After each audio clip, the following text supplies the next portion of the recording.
சொல்லுவாங்க. ஆனால் அரங்கம் முழுவதும் நிறைய இத்தனை பெரிய படிப்பாளிகள் படைப்பாளிகள் இருக்கும் பொழுது இந்த இலுப்பை பூவுக்கும் வாய்ப்பு களித்த படைப்பாளர் சங்கமத்திற்கு மிகப்பெரிய நன்றியை தெரிவித்துக் கொள்கிறேன். அனுமதியோம் அனுமதியோம், நாட்டை துண்டாட அனுமதியோம், மொழியின் பெயரிலே வந்தாலும் இனத்தின் பெயரிலே வந்தாலும் மத வெறியை தூண்டி வந்தாலும் அனுமதியோம் அப்படின்னு 7 வயசுல விவேகானந்தா கேந்திரா இந்த மூளையிலையும் மனதிலையும் செய்ததினுடைய பலன் இந்த மேடை. அனைவருக்கும் நன்றிகள் இந்த வாய்ப்பிற்காக. நம்முடைய படை வீரர்களை பாராட்டணும் அப்படின்னு சொல்லும் பொழுது திருக்குறளை தவிர வேற என்ன நம்மளால சொல்ல முடியும்? சொல்லுங்க பார்ப்போம். மரமானம் மாண்ட வழிச்செலவு தேற்றம் என 4 ஏமம் படைக்கு அப்படின்னு வள்ளுவன் சொல்றான். வீரமும் மானமும் நல்லொழுக்கமும், இதுதாங்க ரொம்ப ரொம்ப இம்பார்ட்டன்டான ஒரு விஷயம். பாகிஸ்தான் படைக்கு இல்லாத ஒரு விஷயம், நம்முடைய படைக்கு இருக்கின்ற ஒரு விஷயம். அதனால் நம் படை வென்றது அப்படின்னு நாம சொல்லலாம். ஏனெனில் அவர்கள் அந்த பயங்கரவாதிகள் கொன்றது கோழைத்தனம், அவர்கள் கொன்றது பொதுமக்களை. இதை தான் நம்ம பார்க்கணும். நாம் அறவழியில் அவர்களுடைய நிலைகளை, இராணுவ நிலைகளை, பயங்கரவாத முகாம்களை தாக்கி அழித்தோம். இந்த ரெண்டுத்துக்கும் உள்ள மிகப்பெரிய வித்தியாசம் அதுதான். நம்ம மதன் சார் சொல்லும்போது சொன்னாங்க, அப்புறம் திரௌபதி இயக்குனர் சொல்லும்போது சொன்னாங்க, நமக்கு அந்த ஹீட் தமிழ்நாட்டில் தெரியல அப்படின்ட்டு. ஆனால் ஒரு புகைப்படம் அதை நமக்கு காட்டியது. நல்ல ஞாபகப்படுத்தி பாருங்க. ஒரு 15 வருஷத்துக்கு முன்னாடி ஒரு சோமாலியாவோட ஒரு புகைப்படம், ரொம்ப மெலிந்த தேகத்தோடு இறக்கும் தருவாயில் ஒரு குழந்தை, பக்கத்தில் ஒரு வல்லூர். எப்ப இந்த குழந்தை சாகும் நான் சாப்பிடலாம் அப்படின்னு. அது இந்த உலகத்தையே உலுக்கியது அப்படின்னு நாம சொல்லலாம்.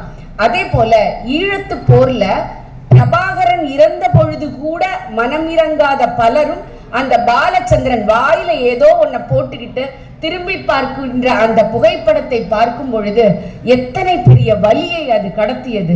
அதே போல்தான் அந்த பெஹல்காம் சம்பவம் அப்படின்னு எல்லாரும் பேசும் பொழுது ஒரு சாதாரணமாக ஒரு பூ விற்கக்கூடிய ஒரு அம்மாவுக்கோ இல்ல ஒரு வீட்டு வேலை செய்யற அம்மாவுக்கோ அந்த ஹீட்டு உணராம இருந்திருக்கலாம். ஆனால் மறுநாள் அந்த செய்தித்தாள்களில் ஊடகங்களில் கல்யாண வளையல் கூட, யோசிச்சு பாருங்க, நம்மளால அதை யோசிச்சு கூட பார்க்க முடியல. அந்த புகைப்படத்தை பார்த்தவுடன் அத்தனை பெரிய தாக்கத்தை அது ஏற்படுத்தியது. எனக்கு கொடுத்த தலைப்பு என்ன அப்படின்னா, ஜனநாயக மாண்பு இந்த ஆபரேஷன் சிந்தூர்ல இந்த மத்திய அரசு எப்படி பண்ணது அப்படின்னு சொல்லிட்டு இந்த விஷயங்கள்லாம் இருக்குல்ல, இதை யோசிச்சு பாருங்க, இது எப்படி பெரிய தாக்கத்தை ஏற்படுத்தியது அப்படின்னு சொல்லிட்டு. ஆனால் இன்னைக்கு எவ்வளவு பெரிய அறிவை இந்த படைப்பாளிகளும் சேர்ந்து நாம ரிசர்ச் பண்ணியிருக்கோம் அப்படின்னு நீங்க யோசிச்சு பாருங்க. உங்களுக்கு தெரியும், கேமிகேஸ் செல்ஃப் டிஃபென்ஸ் ட்ரோன் அப்படின்னு சொல்லிட்டு ஒரு விஷயத்த எல்லாருமே பேசினாங்க. அப்படின்னா என்னன்னு யோசிச்சு பாருங்க. அதற்கு ஒரு சுவாரஸ்யமான கதையையும் அவங்க சொன்னாங்க. அந்த கேமிகாஸ் அப்படிங்கிறது 2ஆம் உலக போர்ல ஒரு ஜப்பானிய வீரன் அந்த எதிரி முகாமை பார்த்துட்டான். நேரடியாக அந்த ஃபைட்டர் ஃப்ளைட்டை எடுத்துட்டு போய் நான் இறந்து போவேன் அப்படின்னு தெரிஞ்சும் அந்த இடத்தை அழித்து தானும் உயிர் விட்டான். அவருடைய பேர் தான் அந்த கேமிகாஸ் அப்படின்னு சொல்லும் பொழுது இது எங்க இருந்து நமக்கு கிடைச்சது இந்த அறிவு? யோசிச்சு பாருங்க. இதை வெளிப்படையாக கேமிகாஸ் அப்படின்னு ஒண்ணு இருக்கு, க்ரூஸ்னு ஒண்ணு இருக்கு, சூப்பர்சானிக்னு இருக்கு, ஆகாஷ் தீர்னு இருக்கு, இன்டர் பிளாஸ்டிக் மிசைல். இத்தனை விஷயம் இந்த குறுகிய காலத்தில் எப்படி நமக்கு கிடைத்தது? இந்த ஜனநாயகம் மத்திய அரசு நமக்கு தரவில்லை என்றால் இதை பற்றிய அறிவு நமக்கு எப்படி கிடைத்திருக்கும்? அது ராணுவ அதிகாரிகளிடம் மட்டும்தானே இருந்திருக்கும். யோசிச்சு பாருங்க, எவ்வளவு பெரிய ஒரு விஷயத்தை கர்னல் சோஃபியா குரேஷி அவர்களும் army wing commander Vyomika Singh அவர்களும் எடுத்திருக்கிறாங்க. அதை எப்படி நம்முடைய மத்திய அரசு நிகழ்த்தி காட்டியது, அதுதான் நாம ரொம்ப முக்கியமாக பார்க்க வேண்டிய ஒரு விஷயம். ஏன் பிஓகே பிடிக்கவே இல்லை? நல்ல வாய்ப்பை இந்தியா தவற விட்டுருச்சு. தாக்கரன்னு சொல்லி பாகிஸ்தானுக்கு இன்ஃபர்மேஷன் கொடுத்துட்டாரு ஜெய்சங்கர். அவர் ஆன்டி இண்டியன், அவர் மேல ஆக்ஷன் எடுங்க. தமிழ் சோசியல் மீடியால இன்னும் ஒரு படி மேல போய் அடுத்து வெஸ்ட் பெங்காலுக்கும் பீகாருக்கும் எலெக்ஷன் வருது, அதற்காகத்தான் இந்த பெஹல்காம் தாக்கல் அப்படின்னு சொல்லிட்டு எவ்வளவு கேவலமான மலிவான ஒரு அரசியலை இங்க இருக்கக்கூடிய சோசியல் மீடியாக்கள் செஞ்சு கொண்டிருந்ததுன்னு நம்முடைய ரஃபேல சுட்டு வீழ்த்திட்டாங்களாம். எத்தனை எத்தனை பொய் தகவல்களை தொடர்ந்து இங்க இருக்கக்கூடிய மீடியாக்கள் பரப்பிக்கிட்டே இருந்தது. ஆனால் அதை எப்படி ஜனநாயக பூர்வமாக மத்திய அரசு எதிர்கொண்டது அப்படிங்கறத பாருங்க. எங்க போனாலும் அதாவது சண்டையில கிளியாத சட்டை இருக்கு அப்படிங்கறத ஒரு 4 நாளைக்கு முன்னாடி நம்முடைய படை தளபதி அவர்கள் சொன்னாங்க. அது நம்முடைய ராணுவ ரகசியமாக கூட இருந்து போகட்டும். ஆனால் எந்த ஒரு நேரத்திலும் தாய்நாட்டோட நிற்பேங்கிற எண்ணம் கூட இல்லாத நபர்களோடு தான் நாம் இங்கு வாழ்ந்து கொண்டிருக்கிறோம் அப்படின்னு நமக்கு காட்டிய தருணம் அது. எங்க போனாலும் எஜுகேஷனிஸ்ட்ல இந்த ஜனநாயகம் எப்படி நம்பிக்கையை கொடுத்திருக்கிறது, இந்த மத்திய அரசு எப்படி நம்பிக்கை கொடுத்திருக்கிறது, 2 விஷயத்த சொல்லி நான் முடிச்சிடுறேன். கடந்த வருஷம் நீட் எக்ஸாம் எழுதினவங்க ஜம்மு காஷ்மீர்ல 47,000 பேர். இந்த மே 4ஆம் தேதி எக்ஸாம் நடக்குது. பெஹல்காமுக்கு பிறகு எழுதியவர்களுடைய எண்ணிக்கை 49,000 பேர்.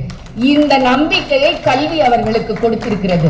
இத்தனை வருட காலத்தில் பெண்கள் ஐஐடில சேர்றது ரொம்ப கம்மி. அதுவும் ஜம்மு காஷ்மீர்ல இந்த 75 வருஷ வரலாற்றுல பெண்களே ஐஐடியில் சேர்ந்ததில்லை. ஆனால் மே 18ஆம் தேதி இந்த சீஸ்ஃபயர்ல இருந்து ஆபரேஷன் சிந்தூர் எல்லாம் முடிந்த பிறகு ஐஐடி அட்வான்ஸ் எக்ஸாம் நடக்குது. 3 இஸ்லாமிய பெண்கள் ஐஐடி அட்வான்ஸ் தேர்வில் வெற்றி பெற்று அவர்கள் சேர்ந்திருக்கிறார்கள். இதைவிட எப்படி ஒரு தைரியத்தை பொதுமக்களுக்கு, அதுவும் தாக்குதல் நடைபெற்ற இடத்தில் இருந்த பொதுமக்களுக்கு ஒரு மத்திய அரசு கொடுக்க முடியும்? இததான் நம்ம பார்க்கணும். இந்த விஷயம் இருக்குல்ல, இது ஒரு விஷயம் அப்படின்னா எஜுகேஷன் அப்படின்னு எடுத்துக்கலாம். அடுத்து ஒரு குதிரை ஓட்டிக்கு ஒரு நாள் நம்ம பேப்பர்ல போடுறாங்க 2 கோடி ரூபாய் நஷ்டமாகுது அப்படின்னு. ஒரு சோசியல் மீடியா டீம் இவர் ஆனந்த் சொன்னாரு, நான் நிறைய விஷயம் சொல்ல முடியாதுன்னு. நான் ஒரு விஷயம் சொல்றேன், இது அவைலபிளா இருக்கு, நீங்க நெட்ல போய் பாருங்க. ஒரு சோசியல் மீடியா டீம் இந்த பஹல்காமுக்கு முன்னாடி காஷ்மீருக்கு ஃபுல்லா போய் ஜம்மு காஷ்மீர்ல ஒரு 1 hour வீடியோ போட்டிருக்காங்க. ஓகேங்களா? அந்த வீடியோல முழுக்க ஜம்மு காஷ்மீர் எந்த அளவிற்கு மேனுஃபேக்சரிங் சைட்ல இருந்து காட்டேஜ் இண்டஸ்ட்ரியில இருந்து மிகப்பெரிய அளவிற்கு வளர்ந்திருக்கு அப்படின்னு சொல்லி அவங்க போட்டிருக்கிறாங்க. சோ அப்ப அதை பார்த்தால் உங்களுக்கு தெரியும் என்ன விதமான மாற்றத்தை இந்த மத்திய அரசு எடுத்துட்டு வந்திருக்குது அப்படின்னு சொல்லிட்டு. கடைசியாக ஒன்று சொல்லி முடிக்கிறேன். இஸ்ரேலுக்கும் ஈரானுக்கும் பிரச்சனை வருது, அவங்க அங்க சண்டை போட்டுக்கிட்டு இருக்கிறாங்க. இஸ்ரேலுடைய நெத்தன்யாகு பாரத பிரதமருக்கு போன் பண்ணி சொல்றாரு, பிரீஃப் பண்றாரு. ஆனால் நம்முடைய ஆபரேஷன் சிந்தூர் நடந்த பொழுது நம்முடைய அம்பாசிடர்ஸ் மற்ற நாடுகளுக்கு செய்தியை சொன்னார்கள். இது தெரியும் இந்தியாவிற்கு, இது சொல்லிக் கொடுக்கும் இந்தியா எவ்வளவு பெரிய இடத்தில் இருக்கிறது, எவ்வளவு பெரிய உயரத்தை அடைந்திருக்கிறது, அதற்கு இந்த மத்திய அரசு எவ்வளவு பெரிய காரணமாக இருந்திருக்கிறது. இங்க இருக்கிற படைப்பாளிகளுக்கு ஒரே ஒரு ரெக்வெஸ்ட் நான் சொல்றேன், இனிமேல் வரக்கூடியது ஒரு நியூக்ளியர் வெப்பன் வாராதா இருக்கணும் அப்படிங்கிறது கிடையாதுன்னு நான் நினைக்கிறேன். ஏன்னா இன்னைக்கு இருக்கக்கூடிய யூனிவர்சிட்டிஸ்ல MOU அப்படிங்கிற பேர்ல பல்வேறு யூனிவர்சிட்டிஸ், கண்ட்ரியில இருக்கக்கூடிய யூனிவர்சிட்டிஸோட MOU போடுறாங்க. அங்க என்ன நடக்குது அப்படிங்கிறது வெளிப்படையாக தெரிவதில்லை. இதில் படைப்பாளிகளாக நாம் கவனம் செலுத்த வேண்டும். உள்ள ஏற்கனவே இன்ஃபில்ட்ரேட்டட் அவ்வளவு பேர் இருக்கிறாங்க. மோசமான எண்ணத்துடன் நமக்கு எதிரானவர்கள் அதிகமாக இருக்கிறார்கள். அதோடு சேர்ந்து கல்வியும் சேர்ந்து கொண்டால் நாம் இதிலிருந்து மீள முடியாது. இன்னொரு ஆபரேஷன் சிந்தூரை எதிர்கொள்ளும் அளவிற்கு மத்திய அரசு வலிமையானதாக இருக்கலாம், ஆனால் அது சந்திக்க போகும் விளைவு எல்லோருக்கும் சேர்ந்தது. ஆகவே படைப்பாளிகளாகிய நாம் இந்த எல்லா விஷயத்திலும் கவனத்தை எடுத்துக்கொண்டு மக்களுக்கு கொண்டு போய் சேர்க்க வேண்டியது நம்முடைய கடமை. நாம் படைகள் பக்கம் நிற்கிறோம், நம் அரசு படைகள் பக்கம் நிற்கின்றன, இந்திய மக்களுக்காக இருக்கிறது என்பதை இந்த ஆபரேஷன் சிந்தூர் வெற்றி, இந்த படை வீரர்களுக்கான பாராட்டு நமக்கு தெரிவிக்கிறது. ஜெய்ஹிந்த்.